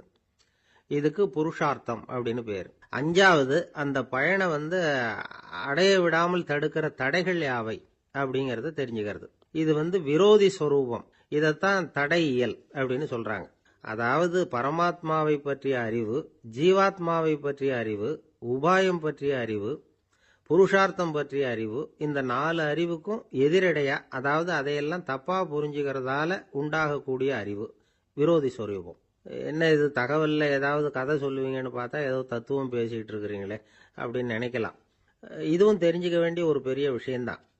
காதில் போட்டு வச்சா எப்போவாவது உபயோகப்படும். என்னுடைய நண்பர் ஒருத்தர் ஒரு நாள் என்கிட்ட சொன்னார், சார், அடுத்த மாதம் தஞ்சாவூரில் ஒரு கல்யாணம், போகிறதா வேண்டாமா அப்படின்னு ஒரே குழப்பமா இருக்கு அப்படின்னார். நான் உடனே இந்த அர்த்த பஞ்சக உபதேசம் பண்ண ஆரம்பித்தேன். அவர் எல்லாத்தையும் பொறுமையாக கேட்டுவிட்டு, சரி சார், நான் போகிறதுன்னு முடிவு பண்ணிவிட்டேன்னார். எப்படி இந்த முடிவுக்கு வந்தீங்க அப்படின்னு கேட்டேன். அவர் சொன்னார், சார், அந்த 2வது பாயிண்ட் ஒன்று சொன்னீங்களே, அதை புரிஞ்சுக்கிட்டதுக்கு அப்புறம்தான் இந்த முடிவுக்கு வந்தேன் அப்படின்னார். என்ன 2வது பாயிண்ட்னு? அதாவது தன்னை பற்றி புரிஞ்சுக்கணும் அப்படின்னு சொன்னீங்க. உடனே என்னை பற்றி புரிஞ்சுக்கிட்டேன், நான் யாருங்கிறது எனக்கு தெரிஞ்சுது, உடனே போகிறது தான் நல்லதுன்னு முடிவு பண்ணிவிட்டேன்னார். நீங்கள் யாருன்னு கேட்டேன். நான் தான் சார் அந்த கல்யாணத்தில் தாலி கட்ட வேண்டிய மாப்பிள்ளை அப்படின்னார். ஒரு வயசான அம்மா தெரு வழியாக போயிட்டு இருந்தாங்க. அவங்க கையில் என்னத்தையோ வச்சுக்கிட்டு அதை அடிக்கடி பார்த்துக்கிட்டே இருந்தாங்க. ஒருத்தன் மெதுவாக அவங்கக்கிட்ட போய் கையில் இருக்கிறது என்ன அப்படின்னு எட்டி பார்த்தா அவங்க கையில் 4 பல்லு இருந்துதான். இவன் ஆச்சரியமாக அந்த அம்மாவை பார்த்தான். ஏம்மா, உனக்கு என்ன பைத்தியமா, ஏது இந்த பல்லு, இதை என்னத்துக்காக கையில் வச்சுக்கிட்டு அலைஞ்சிக்கிட்டு இருக்கிற அப்படின்னு கேட்டிருக்கான். அதுக்கு அந்த அம்மா விவரம் சொல்ல ஆரம்பித்தாங்களாம். இதை பாருப்பா, எனக்கு ஒரு மகன் இருந்தான், அவனை ரொம்ப செல்லமாக வளர்த்தேன். அவனை தரையிலேயே நடக்க விடுறதில்ல, எப்பவும் தூக்கி வச்சுக்கிட்டு இருப்பேன். அவன் நல்லா பெரியவனாகி பள்ளிக்கூடம் போகிறப்ப கூட அவன் புஸ்தக மூட்டையை நான் தான் சுமந்துக்கிட்டு போவேன். பார்க்குறவங்க கூட கேலி பண்ணுவாங்க, ஏம்மா படிக்க போகிறது நீயா உன் பிள்ளையான்னு கேட்பாங்க. அவன் இன்னைக்கு எவ்வளவோ பெரிய மனுஷன் ஆயிட்டான், வெளிநாட்டில் பெரிய உத்தியோகத்தில் இருக்கான். சமீபத்தில் இங்கே வந்துட்டு போனான். ஒரு நாள் ஏதோ கோபத்தில் என்ன அரைஞ்சுட்டான். அப்போ இந்த 4 பல்லும் கீழே விழுந்துட்டுது. இன்னமும் கூட விழுந்திருக்கும், ஆனால் பல்லு தான் இல்லை. என் புள்ள அரைஞ்சதுனால விழுந்த பல்லு இல்லையா அது, அதனால் இதை எப்பவும் என் கையிலேயே வச்சுக்கிட்டு ஆசையோடு பார்த்துக்கிட்டு இருக்கிறேன்.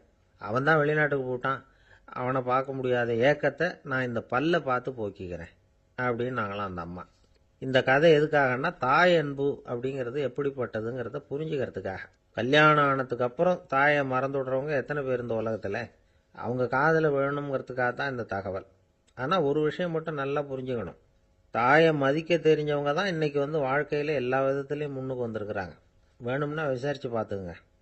இன்னொரு அம்மா இருந்தாங்க. அவங்க தினமும் ஒரு கோயிலுக்கு வருவாங்க.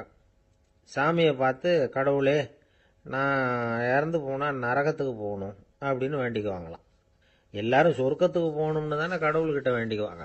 இந்த அம்மா தினம் நான் நரகத்துக்கு போகணும் அப்படின்னு வேண்டிக்கிறாங்க. அங்கே இருந்த அர்ச்சகருக்கு இது சந்தேகம். ஒரு நாள் அதை நேரடியாகவே அவங்கக்கிட்ட கேட்டுவிட்டார். அதுக்கு அந்த அம்மா பதில் சொன்னாங்களாம், ஐயா, எனக்கு கல்யாணம் ஆகி ரொம்ப நாள் வரைக்கும் குழந்தை பாக்கியம் இல்லாமல் இருந்தது. கோயில் குளம் எல்லாம் சுற்றி வந்தேன். ரொம்ப நாள் கழித்து ஒரு குழந்தை பிறந்தது, ஆண் குழந்தை.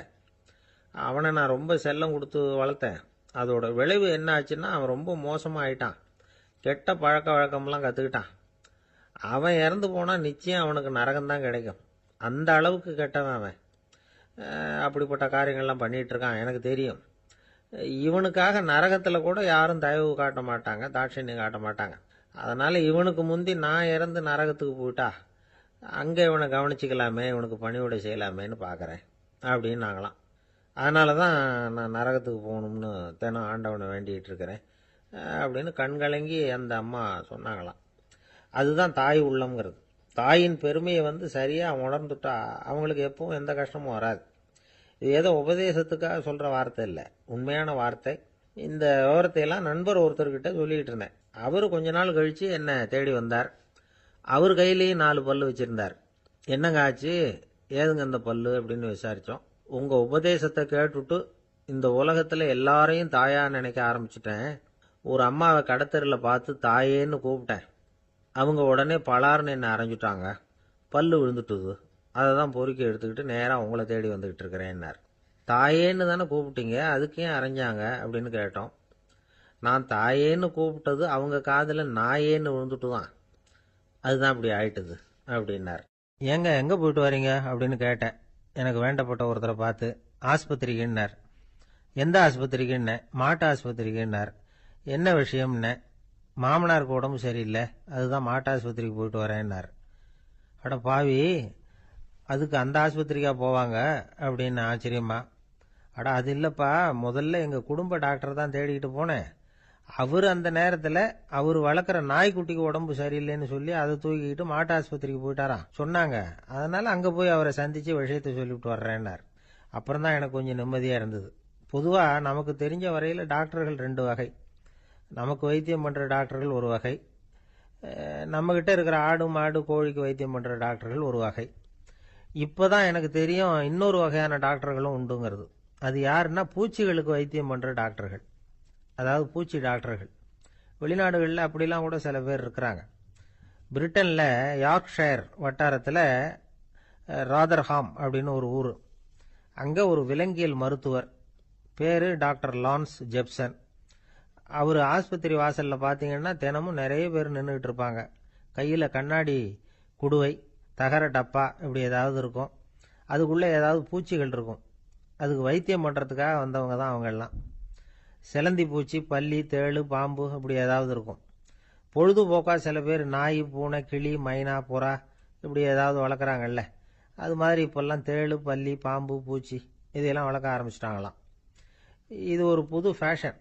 இப்போ கூண்டுக்குள்ளே டப்பாக்குள்ளே போட்டு வளர்க்குறது, அதுக்கு ஏதாவது நோய் வந்துட்டுதுன்னா வைத்தியம் பண்ணுறதுக்கு டாக்டர்கிட்ட வந்துட வேண்டியது, இப்படி இந்த பழக்கம்லாம் நிறையா வந்துட்டுது. ரத்தம் உறிஞ்சிற அட்டைகள் கூட இவங்ககிட்ட வைத்தியத்துக்கு வருதான்.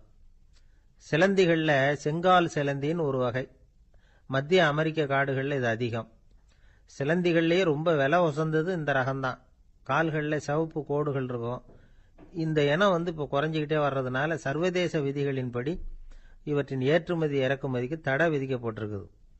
அதனால் இதை வளர்க்குறவங்க வீட்டுக்குள்ளேயே இனவிருத்தி மூலமாக பெருக்கி விற்பனை பண்ணிட்டு வராங்களாம்.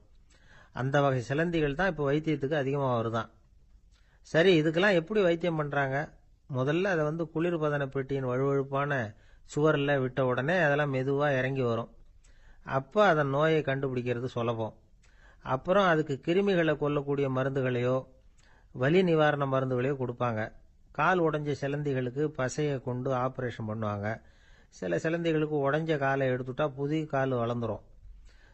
சிலந்திகளை மனிதர்கள் கையில் எடுக்கிறப்போ அது பயந்து போய் கீழே குதிக்குது, அதனால் கால் உடஞ்சி விடுது, இல்லைன்னா வயிறு சேதமடையுது. அந்த நிலைமையில் வர்ற சிலந்திகளுக்கு மயக்க மருந்து கொடுத்து ஆப்ரேஷன்லாம் கூட பண்ணுறாங்களாம். பார்த்தீங்களா பூச்சிகளுக்கு வந்த வாழ்வே. நம்ம ஊர்லேயும் வீடுகளில் பூச்சிகள் வளர்க்குறது உண்டு. ஒருத்தர் வந்தார், எனக்கு 3000 கரப்பாம்பூச்சி அவசரமாக தேவைப்படுது, எங்கே கிடைக்கும்னு கேட்டார். கரப்பாம்பூச்சியா, அது என்னத்துக்குன்னு கேட்டோம். அது வேற ஒன்றும் இல்லை, நான் குடியிருக்கிற வாடகை வீட்டை காலி பண்ண போகிறேன். வீட்டு சொந்தக்காரர் என்ன சொல்கிறாருன்னா, இந்த வீட்டுக்கு நான் குடி வந்தப்போ எப்படி இருந்ததோ அதே நிலைமையில் விட்டுட்டு போகணும்னு வீட்டுக்காரர் சொல்லியிருக்கிறார், அதனால தான் கேட்டேன் அப்படின்னார். அந்த காலத்தில் அண்ணாமலை ரெட்டியார்னு ஒருத்தர் இருந்தார். அவர் வெங்கனூர் அப்படிங்கிற கிராமத்தில் இருந்தார். அங்கேருந்து விருத்தாசலம் கோவிலுக்கு தவறாமல் போயிட்டு வந்துக்கிட்டு இருந்தார். இடையில வெள்ளாறு, அதில் ஒரு சமயம் வெள்ளம் வந்துட்டுது. இவரால் போக முடியல. அதோட விளைவு வெங்கனூர்லேயே ஒரு கோவில் கட்டணும் அப்படின்னு முடிவு பண்ணார், சிவாலயம். அந்த சமயத்தில் வடநாட்டில் பஞ்சம். அதனால் அங்கே இருந்த பல சிற்பிகள் தென்னாட்டை நோக்கி வர ஆரம்பித்தாங்க. அவங்க வெங்கனூர் வழியாக வர்றது தெரிஞ்சதும் இவர் போய் பார்த்தார். இங்கே ஒரு கோவில் கட்டணும், அதுக்கு நீங்கள் உதவணும்னார். பஞ்ச காலத்தில் இப்படி ஒரு வாய்ப்பு கிடைச்சதில் அவங்களுக்கும் ரொம்ப மகிழ்ச்சி. உற்சாகத்தோடு ஒத்துக்கிட்டாங்க. ஆலய திருப்பணி ஆரம்பமாச்சு. அவங்களுக்கு வேண்டிய எல்லா வசதிகளையும் இவர் செஞ்சு கொடுத்தார். அவங்களுக்கு எந்த குறையும் இல்லாமல் பார்த்துக்கிட்டார். அது மட்டும் இல்லை, ஒவ்வொரு நாளும் அங்கே வருவார். உங்களுக்கு என்ன வேணும், எது வேணும்னு கேட்பார். ஏதாவது குறை இருந்தால் சொல்லுவாங்க. உடனே தீர்த்து வைப்பார். இவரும் கேட்பார், எந்த குறையா இருந்தாலும் என்கிட்ட சொல்லுங்க அப்படின்னு சொல்லுவார். அதை தவிர இவராகவே கவனிச்சும் அவங்களுக்கு என்னென்ன தேவைங்கிறத கண்டுபிடிச்சு அதையெல்லாம் கொடுத்துக்கிட்டு இருப்பார். என்ன தேவைன்னாலும் அதை நிறைவேற்றி வச்சுருவார். அந்த சிற்பிகளின் தலைவன் ஒருத்தன், அந்த ஆளுக்கு வெத்தலை பாக்கு போடுறது பழக்கம். இதை தெரிஞ்சுக்கிட்டு அதுக்காகவே ஒரு ஆளை ஏற்பாடு பண்ணார். வேணுங்கிறப்போலாம் நீ வெத்தலை சீவல் மடித்து கொடுக்க வேண்டியது உன் வேலை அப்படின்னு ஒருத்தனை ஏற்பாடு பண்ணிட்டார். இப்படியெல்லாம் செஞ்சதும் அவங்களுக்கும் ரொம்ப உற்சாகம். ரொம்ப பொறுப்பாக சிற்ப வேலைகளை செஞ்சுக்கிட்டு இருக்கிறாங்க. ஒரு நாள் என்னாச்சு தெரியுமா? அந்த சிற்பிகளின் தலைவன் ரொம்ப நுணுக்கமாக ஒரு வேலையை செஞ்சுக்கிட்டு இருக்கிறான். சாரம் போட்டு அது மேலே படுத்துக்கிட்டு அண்ணாந்து பார்த்து உச்சியில் நுணுக்கமான சிற்பங்களை உருவாக்கிக்கிட்டு இருக்கான். சிற்பியின் கவனம் செதறப்படாதுங்கிறதுனால இவர் மெதுவாக சத்தம் போடாமல் கிட்ட போய் நின்று அதை கவனிச்சுக்கிட்டு இருக்கிறார். அந்த சிற்பி வழக்கம் போல வெத்தலை பாக்குக்காக இடது கையை கீழே நீட்டினான். அந்த சமயம் பார்த்து அவருக்கு தாம்பூலம் கொடுக்குறவன் அங்கே இல்லை, எங்கேயோ போயிருக்கிறான். அண்ணாமலை ரெட்டியார் என்ன பண்ணார் தெரியுமா? தனக்காக கொடுக்கப்பட்ட தாம்பூலத்தை வாங்கி சிற்பியின் கையில் கொடுக்குறார். அவன் வாங்கி போட்டுக்கிட்டான். இது என்ன இன்னைக்கு வெத்தலை சீவல் வேற மாதிரி இருக்குது, வாசனை தாம்பூலமாக இருக்குது அப்படின்னு யோசனை பண்ணிட்டு கீழே திரும்பி பார்க்குறார். பார்த்தா ரெட்டியார் மறுபடியும் சிற்பி கை நீட்டும் பொழுது கொடுக்கறதுக்காக தாம்பூலத்தை மடித்து வாங்கி வச்சுக்கிட்டு தயாராக நிற்கிறார். சிற்பிக்கு அதிர்ச்சி. உடனே பொத்துன்னு கீழே குதிச்சான். ஐயா, என்ன இது நீங்களா அப்படின்னா. இவர் சொன்னார், நான் ஒன்றும் தப்பு பண்ணலையே, உன்னுடைய கை புண்ணியம் செஞ்ச கை, கோயில் கட்டுற கை, அந்த கைக்கு தாம்பூலம் கொடுக்கறதுல என்ன தப்பு அப்படின்னாராம். ஏற்கனவே பஞ்சத்தில் அடிபட்டு வந்த எங்களை நீங்கள் ஆதரிச்சதே பெரிய விஷயம். இந்த செயல் என்னை ஒரு பெரிய கடனாளி ஆகிவிட்டுது. ஐயா, எங்களுக்கு உணவு உடை இதை மட்டும் நீங்கள் கொடுத்தா போதும், ஊதியம்னு எதுவும் வாங்க மாட்டோம் அப்படின்னு நானும். அந்த சிற்பி எவ்வளவோ வற்புறுத்தியும் எதுவும் வாங்கிக்கலையாம். இந்த செய்தியை தமிழ் தாத்தா டாக்டர் ஊவேசா சொல்லியிருக்கிறார். அந்த காலத்தில் எப்படிப்பட்டவங்கெல்லாம் வாழ்ந்துருக்கிறாங்க பாருங்க. இந்த காலத்தில் ஒருத்தர் கோவில் கட்டினார், வேலை செய்கிற எல்லாருக்கும் சாப்பாடு போடுவார். சிற்ப வேலை செஞ்சுட்டு சாப்பிட வர்ற ஒவ்வொருத்தர் கையையும் அன்பா பிடிச்சு முத்தம் கொடுத்து உள்ளே அனுப்புவார். அந்த கைகளுக்கு நீங்கள் கொடுக்குற மரியாதையாது அப்படின்னு கேட்டாங்க. அடா, அது இல்லைங்க, ஏற்கனவே முதல் பந்தியில் சாப்பிட வந்தவன் மறுபடியும் வர்றானான்னு கண்டுபிடிக்கிறதுக்காக கையை பிடிச்சி மோந்து பார்க்குறேன் அப்படின்னாராம் அவர். அரேபிய நாடு, அங்கே ஒரு ஆட்சி தலைவர். அரேபிய நாட்டு ஆட்சி பொறுப்பை ஏற்றுக்கிட்டவர். அவர் ஆட்சி பொறுப்பை ஏற்றுக்கிட்ட பிறகு ஒரு நாள் ஒரு தெருவில் நடந்து போய்கிட்டு இருந்தார். அவர் தோளில் ஒரு பெரிய துணி மூட்டை, அதை சுமந்துக்கிட்டு கடத்தெருவை நோக்கி அவர் போய்கிட்டு இருக்கிறார். வழியில் அவரை சந்திச்சார் உமர். அவர் கேட்டார், கலீஃபா அவர்களே, எங்கே புறப்பட்டுட்டீங்க அப்படின்னு கேட்டார். கலீஃபான்னா ஆட்சி தலைவர்னு அர்த்தம். இதுக்கு அவர் சொன்னார், நான் துணி வணிகம் செய்கிறவன், அதனால துணி வியாபாரம் செய்யறதுக்காக போயிட்டு இருக்கிறேன்னார். நீங்க இப்போ இந்த நாட்டுக்கு ஆட்சி தலைவர், ஆட்சி பொறுப்புல இருக்கிறீங்க, நீங்க வியாபாரம் செய்ய போட்டா அரசு பணிகளை செய்யறது யாரு அப்படின்னு கேட்டார் அவர். நான் அரசு பணிகளை மட்டுமே செஞ்சுக்கிட்டு இருந்தா என் குடும்பத்தை காப்பாத்துறது யாரு அப்படின்னு கேட்டார் அவர். இப்படி கேட்டவர் யார் தெரியுமா? அவர் தான் அபூபக்கர், இறை தூதர் முகமது அவர்களுக்கு பிறகு கலீஃபாவாக தேர்ந்தெடுக்கப்பட்டவர். அப்போலாம் ஆட்சி தலைவர்களுக்கு சம்பளம்னு எதுவும் கிடையாது. இந்த பிரச்சனையை எப்படி தீர்க்கிறதுன்னு யோசனை பண்ணார் உமர். அபு உபைதா அவர்கள்கிட்ட அழைச்சிட்டு போனார். அவர் யாருன்னா, அவர் தான் பொது நிதி கருவூலத்தின் பொறுப்பாளர். அவர்கிட்ட பிரச்சனையை சொன்னார். இது மாதிரி ஆட்சி தலைவருக்கு பொது நிதியிலிருந்து ஊதியம் அளிக்க முடியுமான்னு கேட்டார். பொது நிதி விதிகளின்படி அதுக்கு சாத்தியம் இல்லைன்னு சொல்லிவிட்டாரு அவரு. சரி, வேற ஏதாவது வழி இருக்குதான்னு கேட்டார் உமர்.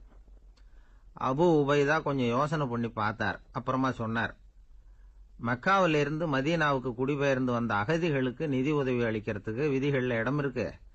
அப்படி பார்த்தா அபூபக்கரும் அகதி தானே, அதனால எல்லா அகதிகளுக்கும் கொடுக்கறது மாதிரியே அவருக்கும் ஒரு தொகை அளிக்கலாம்னார். கலீஃபா அபூபக்கருக்கு இந்த அகதி உதவி தொகையைத்தான் கொடுத்துட்டு வந்தாங்களாம். குடும்ப செலவுக்கு அது போதுமானதா இல்ல. இருந்தாலும் கலீஃபாங்கிறதுக்காக மற்ற அகதிகளை விட அதிகமா தொகையை பெற அவர் விரும்பல. மார்பு பக்கம் கிழிஞ்சிருந்த ஒரு மேலாடையை தான் அவர் அணிஞ்சிருந்தார். அவருடைய துணைவியார் அஸ்மா, அவங்க ஒரு நாள் தேன் அருந்த ஆசையா இருக்குன்னாங்களாம். நமக்கு கிடைக்கிற ஊதியம் குடும்ப செலவுக்கே போதுமானதா இல்லையே, இந்த நிலையில தேன் வாங்கறதுக்கு காசுக்கு நான் எங்க போவேன் இருக்காரு அவரு. கொஞ்ச நாள் கழிச்சு அவங்க ஒரு தொகையை அவர்கிட்ட கொடுத்து தேன் வாங்கிட்டு வர சொன்னாங்களாம். இவருக்கு ஆச்சரியம், ஏது இந்த பணம்னு கேட்டிருக்காரு. நீங்க தினமும் குடும்ப செலவுக்காக கொடுத்துக்கிட்டு வந்த பணத்துல கொஞ்சம் கொஞ்சமா மிச்சப்படுத்தி வச்சேன்னாங்களாம்.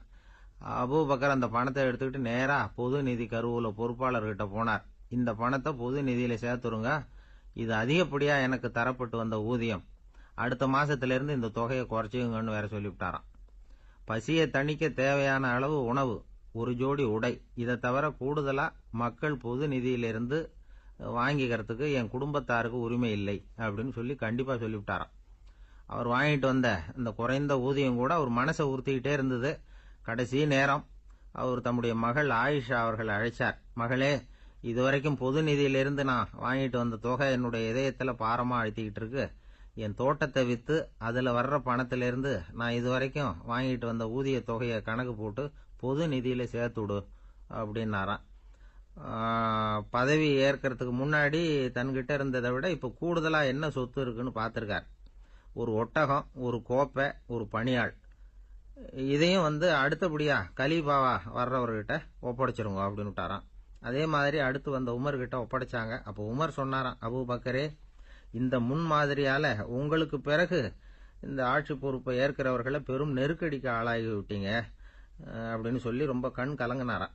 கடைசியா அபூபக்கர் தன்னுடைய குடும்பத்தாருக்கு விட்டு சென்ற சொத்து ஒரு படுக்கை விரிப்பு, ஒரு போர்வை, அவ்வளவுதான். இது சிந்திக்க வேண்டிய ஒரு செய்தி. ஒரு ஊர்ல ஒரு மன்னர் இருந்தாராம். அமைச்சர் அவர்கிட்ட சொன்னாராம், மன்னா, நம்ம ராஜ்யத்துல இனிமே லஞ்ச ஊழலே இருக்காதுன்னாராம். ஆஹா, அப்படின்னா ஊழல் பேர் வழிகளை எல்லாம் நாடு கடத்தியாச்சா அப்படின்னு கேட்டிருக்காரு மன்னர். இதுக்கு அவரு, அப்படி இல்லைங்க, இனிமே கொடுக்கறதுக்கு ஜனங்கள் கிட்ட பணமே இல்லை.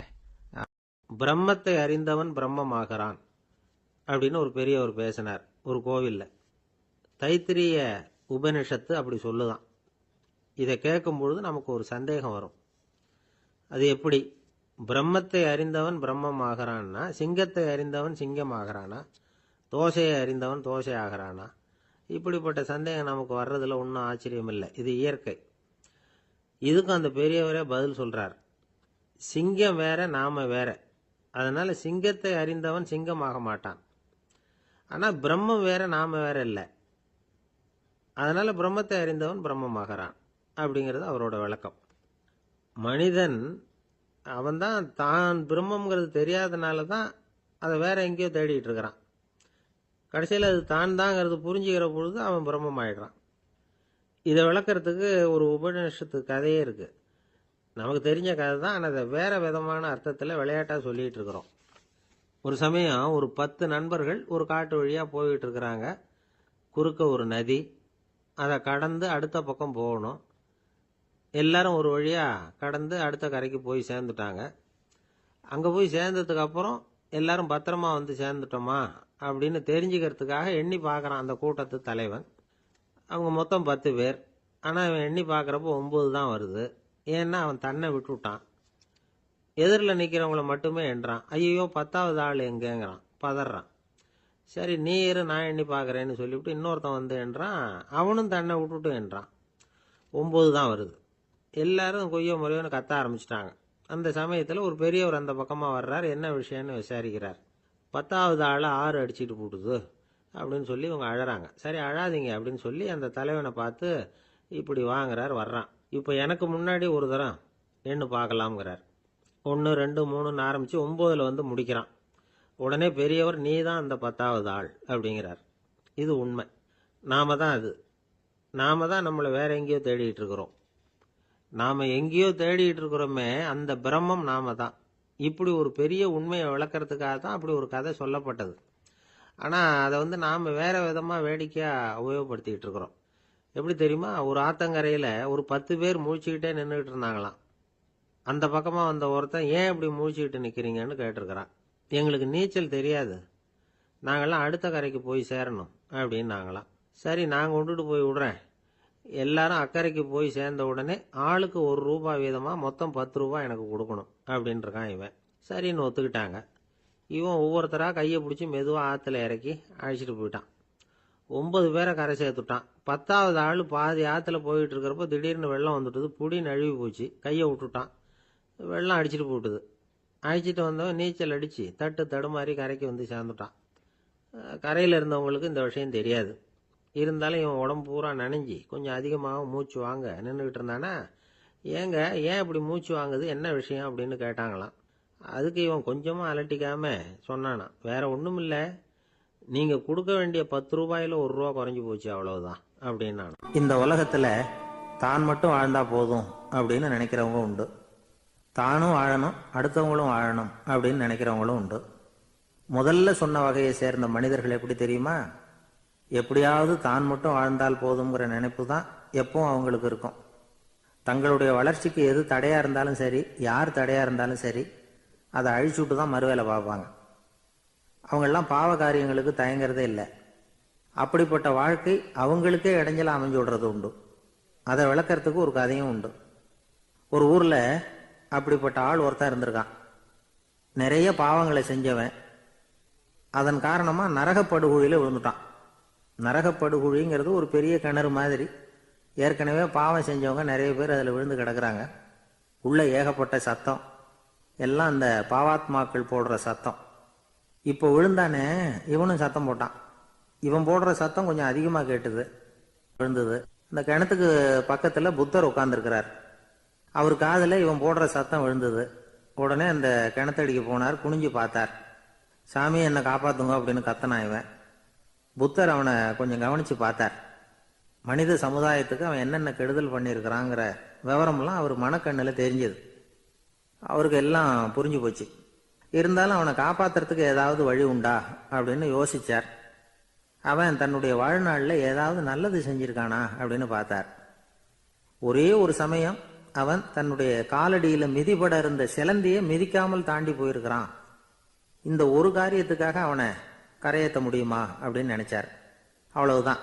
உடனே அவர் கையில ஒரு சிலந்தி வந்து உட்காந்துதான். அதுகிட்ட இருந்து நூல் இழை வெளிவர ஆரம்பிச்சது. அந்த நூல் இழை கிணற்று ஆழம் வரைக்கும் அப்படியே நீண்டுகிட்டே போச்சான். புத்தர் பார்த்தார். இந்த நூலை பிடிச்சிக்கிட்டு மேலே ஏறி வா அப்படின்னார். என்னங்க சொல்றீங்க, இந்த சிலந்தி நூல் என்ன தாங்குமான்னு கத்தினான். எல்லாம் தாங்கும், அதை பிடிச்சிக்கிட்டு ஏறி வா அப்படின்னார்.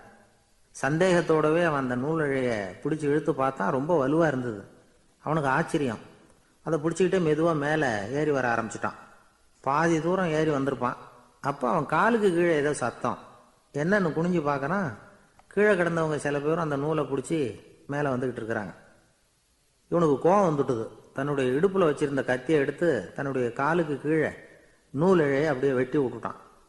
இனிமே நாம மட்டும்தான் மேலே ஏறி வந்துடணும் அப்படின்னு நினச்சிக்கிட்டான். ஆனால் நடந்தது என்ன தெரியுமா? மொத்த நூல் இழையும் அப்படியே அருந்து கீழே விழுந்துட்டுது. அவனும் பொத்துன்னு கீழே விழுந்துட்டான். மறுபடியும் கத்த ஆரம்பிச்சுட்டான். ஏற்கனவே அவன் செஞ்சிருந்த ஒரு சிறு கருணை அந்த நூல் இழைக்கு உறுதியை கொடுத்தது. இப்போ அவன் செஞ்ச பாவம் அந்த நூல் இழைய வலுவிழக்க செஞ்சுட்டுது. அடுத்தவங்களும் வாழணுங்கிற எண்ணம் அவனுக்கு இருந்திருந்தா இப்போ அவனும் கரையேறி வந்திருப்பான், மற்றவங்களும் சௌக்கியமாக வந்து சேர்ந்திருப்பாங்க. அதனால் நாமும் வாழணும், அடுத்தவங்களும் வாழணும் அப்படின்னு நினைக்கிறவன் வாழ்க்கையில் சீக்கிரம் முன்னுக்கு வந்துடுவான். ஒருத்தன் ஒரு டாக்டர் கிட்ட போனான். மருந்து வாங்கினான். வாங்கி கொண்டாந்து பேசாமல் வச்சுட்டான், சாப்பிடல. அப்புறம் எதுக்காக அப்பா போய் அவர்கிட்ட மருந்து வாங்கினேன் அப்படின்னு கேட்டாங்க. டாக்டர் வாழணும் இல்லையா, அதனால தான் அப்படின்னா. அவர் கொடுத்த மருந்தை நீ ஏன் சாப்பிடல அப்புறம் அப்படின்னு கேட்டாங்க. நான் வாழணும் இல்லையா, அதுக்காக தான் அப்படின்னா. ஒரு ஊரில் ஒரு ஆள் இருந்தான். அவனுக்கு வெளிநாட்டுக்கு போகணும்னு ஆசை. ஆனால் அவனுக்கு எந்த மொழியும் தெரியாது. இருந்தாலும் சமாளிச்சுக்கலாம்னு முடிவு பண்ணிட்டு கிளம்பிட்டான். ஏதோ ஒரு தேசத்துக்கு போய் சேர்ந்தான். அங்கே அவனுக்கு யாரையும் தெரியாது. அவங்க என்ன மொழியில் பேசிக்கிறாங்க அப்படிங்கிறது கூட புரியல. என்ன பண்ணுறதுன்னு யோசனை பண்ணிட்டு ஒரு இடத்துல நின்றுக்கிட்டு இருக்கிறான். எதிர ஒரு பெரிய கட்டடம். நிறைய பேர் உள்ளே போயிட்டு இருக்கிறாங்க. இவனும் அவங்க பின்னாடியே உள்ளே போனான். ஒரு பெரிய அறை, அலங்காரம்லாம் பண்ணி வச்சிருக்கிறாங்க. நிறைய பேர் சாப்பிட்றதுக்காக உட்காந்துருக்குறாங்க. இவனுக்கு நல்ல பசி. அதனால் இவனும் உட்காந்தான். சாப்பாடு போட்டாங்க, சாப்பிட்டான். அன்பான உபசரிப்பு. இவன் மனசு உள்ள நினச்சிக்கிட்டான், இது ஏதோ அரசருடைய அரண்மனை மாதிரி தெரியுது. இன்னைக்கு ஏதோ விருந்து நடக்குது, நல்ல வேளை நம்ம பசியும் தீர்ந்தது அப்படின்னு நினச்சிக்கிட்டே நிமிர்ந்து பார்க்குறான். சாப்பாடு பரிமாறினவன் எதிரில் ரொம்ப பணிவோட முதுக வளைச்சி வணக்கம் தெரிவித்தான். இவனும் எழுந்திரிச்சு நின்று முதுக வளைச்சி வணக்கம் தெரிவித்தான். ரொம்ப நன்றின்னா. அவன் ஒரு சீட்டை இவன் கையில் கொடுத்தான். இவன் அதை வாங்கி பார்க்குறான், என்ன எழுதியிருக்குன்னு ஒன்றும் புரியல.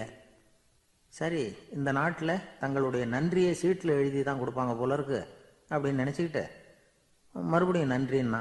ஆனால் அவன் காசை கொடுங்கன்னான். ஏன்னா அது ஒரு ஹோட்டல், இவன் சாப்பிட்டதுக்கான பில் அது. இவன் அதை புரிஞ்சிக்கவே இல்லை. நன்றின்னு அந்த சீட்டில் எழுதி கொடுக்குறாங்க போல இருக்கு அப்படின்னு நினச்சிக்கிட்டு அதை வாங்கி சட்டை பையில் பத்திரமா வச்சுக்கிட்டு பரவாயில்லைங்க ரொம்ப மகிழ்ச்சின்னா. ஒரு வெளிநாட்டுக்காரனுக்கு இவ்வளவு தூரம் மரியாதை பண்ணுறீங்களே, எங்கள் ஊருக்கு போனதும் உங்களை பற்றி நிறைய சொல்லுவேன் அப்படின்னா. இவன் என்ன சொல்கிறான்னு அவனுக்கு புரியல. இவனை பிடிச்சி அழைச்சிட்டு போய் முதலாளி முன்னாடி நிறுத்தினான். நாம் சொன்னதில் இவனுக்கு ரொம்ப பெருமையாக இருக்கணும் போல இருக்கு, அதுதான் பெரிய இடத்துக்கு அழைச்சிட்டு வந்திருக்கிறான் அப்படின்னு இவன் நினச்சிக்கிறான். அவரும் பில்லுக்கான பணத்தை கொடுங்கிறாரு. பரவாயில்லைங்க ரொம்ப மகிழ்ச்சி நன்றிங்கிறான் இவன். அவரு பார்த்தார், இவனை நீதிமன்றத்துக்கு அனுப்பி வச்சுட்டார். இவன் என்ன நினச்சிக்கிட்டான், நம்மளை இந்த ஊர் ராஜா முன்னாடியே அழைச்சிக்கிட்டு வந்து நிறுத்தி இருக்கிறாங்க போல இருக்கு, என்ன ஒரு பெருந்தன்மை அப்படின்னு நினச்சிக்கிறான். நீதிபதி சொன்னார், சாப்பிட்டதுக்கான பணத்தை கொடுத்துரு, இல்லைன்னா அதுக்கான தண்டனையை அனுபவிக்க வேண்டி இருக்கும்னார். ராஜாவே நமக்கு நன்றி சொல்கிறாரு போல இருக்கு அப்படின்னு நினச்சிக்கிறான் இவன். என் மகிழ்ச்சிக்கு எல்லையே இல்லைங்க அப்படின்னா. அவரு பார்த்தார், இவனுக்கு தண்டனை கொடுக்க வேண்டியது தான் அப்படின்னு முடிவு பண்ணார். உடனே தீர்ப்பு எழுதினார். இவனை கழுதையில் பின்புறமாக உட்கார வைங்க, இவன் ஒரு மோசடிக்காரன் அப்படின்னு ஒரு போர்டு எழுதி அவன் கழுத்தில் மாட்டுங்க, அப்புறம் அந்த கழுதையை ஊரு பூரா விரட்டுங்க அப்படின்னார். இவனுக்கு தான் மொழி புரியலையே, ஏதோ நடக்குது அப்படிங்கிறது மட்டும் புரியுது. எல்லாரும் சேர்ந்து இவனை ஒரு கழுதை மேலே உட்கார வச்சாங்க. ஓஹோ, நம்மளை பாராட்டி ஒரு ஊர்வலம் நடத்துகிறாங்க போல இருக்கு அப்படின்னு நினச்சிக்கிறான் இவன். எல்லாரும் சத்தம் போட்டுக்கிட்டே கையை தட்டிக்கிட்டு கழுதை பின்னாடி ஓடி வர்றாங்க. இவனுக்கு ரொம்ப உற்சாகமாக இருக்குது. எல்லாருக்கும் கை கூப்பி வணக்கம் சொல்லிக்கிட்டே போகிறான். கூட்டத்தில் திடீர்னு ஒரு தெரிஞ்ச முகம் தெரியுது. அவனுடைய தேசத்தை சேர்ந்த ஒரு ஆள் அவன். அவனை பார்த்ததும் இவனுக்கு ரொம்ப உற்சாகம். நம்ம ஊருக்கு போனதும் இங்கே நமக்கு கிடைச்ச மரியாதையெல்லாம் உண்மைதான்னு சொல்கிறதுக்கு ஒரு சாட்சியும் கிடைச்சுட்டுது அப்படின்னு நினச்சிக்கிறான். அவனை பார்த்து கத்தனான், நல்லா பார்த்துக்க, இந்த ஊர் மக்கள் எனக்கு எப்படிப்பட்ட வரவேற்பு கொடுக்குறாங்கங்கிறத நல்லா கவனிச்சுக்கோ அப்படிங்கிறான். அவனுக்கு அவமானமாக போட்டுது. தலையை குனிஞ்சுக்கிட்டே நழுவி போயிட்டான். இவன் பார்த்தான், அவன் தலை தெரியல. ஆகா, அவனுக்கு நம்ம மேலே பொறாமை போல இருக்கு, அதனால தான் காணாமல் போயிட்டான் அப்படின்னு நினச்சிக்கிறான். இப்படி ஒரு வேடிக்கை கதையை பெரியவங்க சொல்கிறது உண்டு. கதை வேடிக்கையாக இருந்தாலும் இதில் உள்ள கருத்து என்ன தெரியுமா? அந்த கழுதை மேலே உட்காந்துருக்கிறானே, அது மாதிரி தான் நாமளும் அகங்காரம்ங்கிற கழுதை மேலே உட்காந்துக்கிட்டு இருக்கோமா. நாமளும் கிட்டத்தட்ட அதே மாதிரி பிரம்மையில் தான் இருக்கிறோமா. என்ன நடக்குதுங்கிறதே புரியறதில்லை. அகங்காரத்தில் பேசுகிறவனுக்கும் சித்த சுவாதீனம் இல்லாமல் பேசுகிறவனுக்கும் அதிக வித்தியாசம் இருக்கிறதில்ல. அது மாதிரி ஒருத்தன் தன்னுடைய வீட்டை சுற்றி சேற்ற வாரி அரைச்சிக்கிட்டு இருந்தானா. அந்த வழியாக வந்த ஒரு பெரியவர் அதை பார்த்துருக்கார். என்னப்பா பண்ணிட்டு இருக்கிற அப்படின்னு கேட்டாராம். கழுதைகளை விரட்டிக்கிட்டு இருக்கிறேன் அப்படின்னானா. இங்கே கழுதைகளே காணுமே அப்படின்னாரான் அவரு. அதுதான் ஏற்கனவே விரட்டி விட்டனே அப்படின்னானா இவன். ஒரு நாள் ஒரு 10-15 பள்ளிக்கூடத்து பிள்ளைங்க தேடிட்டு வந்தாங்க. உங்களை பார்த்துட்டு தான் போகணும், அதுக்காக தான் வந்திருக்கோம்னாங்க. என்ன விஷயம்னு கேட்டோம். நாங்கள்லாம் கூடி ஒரு முடிவு பண்ணியிருக்கிறோம், அதை உங்ககிட்ட சொல்லணும் அப்படின்னாங்க. அதுவும் ஒரு வாண்டு பையன் அதை சொன்னான். என்ன முடிவு அது அப்படின்னு கேட்டோம் ரொம்ப ஆர்வமாக. அதை இப்போ சொல்ல மாட்டோம், எங்களுக்கு பிடிக்கிற மாதிரி ஏதாவது ஒரு தகவல் சொன்னால் அதுக்கப்புறம் நாங்கள் அதை சொல்கிறோம் அப்படின்னா அந்த வாண்டு பையன். சரி, சின்ன பையன்கிட்ட இன்னைக்கு வசமாக மாட்டிக்கிட்டோம் அப்படின்னு நினச்சிக்கிட்டு அவங்களுக்கு தகுந்த மாதிரி ஒரு கதை சொல்ல ஆரம்பித்தோம். அது என்ன கதைன்னா, ஒரு பெரிய காடு, அதில் பலவிதமான மிருகங்கள். அந்த காட்டுக்கு ஒரு சிங்கம் தான் ராஜா. எப்பவும் காட்டுக்கு அதுதானே ராஜா. ஒரு பெரிய யானைக்கு இது பொறுக்கலை. என்ன இது, எப்போ பார்த்தாலும் இங்கே சிங்கத்துக்கே ராஜா பதவி கிடைக்குது, நான்லாம் எவ்வளவு பலசாலியாக இருக்கிறேன், அப்படி இருந்தும் எனக்கு அந்த பதவி கிடைக்கலையே அப்படின்னு தனக்குள்ளே பொறுமிக்கிட்டே இருந்தது. ராஜா பதவியை நினச்சி ரொம்ப ஏக்கம், அதுக்கு பதவி மோகம். இந்த சமயம் பார்த்து ஒரு குள்ள நெறி கூட்டம் அதை தேடிட்டு வந்தது. ஐயா பெரியவங்களே, நீங்கள் இந்த காட்டுக்கு ராஜாவாக இருக்க ஆசைப்படுறீங்க, அதில் ஒன்றும் தப்பு இல்லை. ஆனால் அதுக்கு முன்னாடி நீங்கள் எங்கள் கூட்டத்துக்கு கொஞ்ச நாள் தலைவராக இருங்க, அதாவது ராஜாவாக இருங்களேன், உங்களுக்கும் ஒரு ட்ரைனிங் கிடைச்சது மாதிரி இருக்கும் அப்படின்னு சொல்லியிருக்குது இந்த கூட்டம், குள்ள நெறி கூட்டம். இதை கேட்ட உடனே யானைக்கு ரொம்ப சந்தோஷம் தாங்கலை. அதுதான் எப்போன்னு பதவிக்காக காத்துக்கிட்டு இருக்குதே. இருந்தாலும் கொஞ்சம் பிகுவோட, சரி நீங்கள்லாம் இவ்வளோ தூரம் என்னை தேடிட்டு வந்து கேட்கறதுனால மறுக்க முடியல, அப்படின்னு ரொம்ப ஏதோ அவளுக்கு சிரமப்பட்டு ஒத்துக்கிறது மாதிரி ஒத்துக்கிட்டது. ஏதோ உங்கள் ஆசைக்கு கட்டுப்படுறேன், கொஞ்ச நாள் உங்கள் கூட்டத்துக்கு ராஜாவாக இருக்கிறதுக்கு சம்மதிக்கிறேன் அப்படின்னுது. உடனே அந்த யானை ராஜ நட போட ஆரம்பிச்சிட்டுது. யானை சாதாரணமாக நடந்தாவே எப்படி இருக்குங்கிறது நமக்கு தெரியும். அதுவே ராஜ நட நடந்தால் எப்படி இருக்கும் கற்பனை பண்ணி பாருங்க. யானை முன்னாடி கம்பீரமாக போய்கிட்டு இருக்குது, தலைவர் இல்லையா, அதனால குள்ள நரிகள்லாம் ரொம்ப அடக்கமாக அது பின்னாடி அணிவகுத்து போயிட்டு இருக்குது. ராஜா வாழ்க மன்னர் வாழ்க அப்படின்னு கோஷம் வேற. யானைக்கு தலைகால புரியல, அவ்வளவு சந்தோஷம். அந்த யானைக்கு செருக்கு ஆணவம் எல்லாம் ஏற்பட்டு போச்சு. அதுக்கப்புறம் அது தரையை பார்க்குமா, நிமிர்ந்து நடக்க ஆரம்பிச்சுட்டுது. தரையை பார்க்கறதே இல்லை. அப்படி போயிட்டு இருக்கிறப்போ ஒரு சதுப்பு நிலத்தில் திடீர்னு காலை வச்சுட்டுது.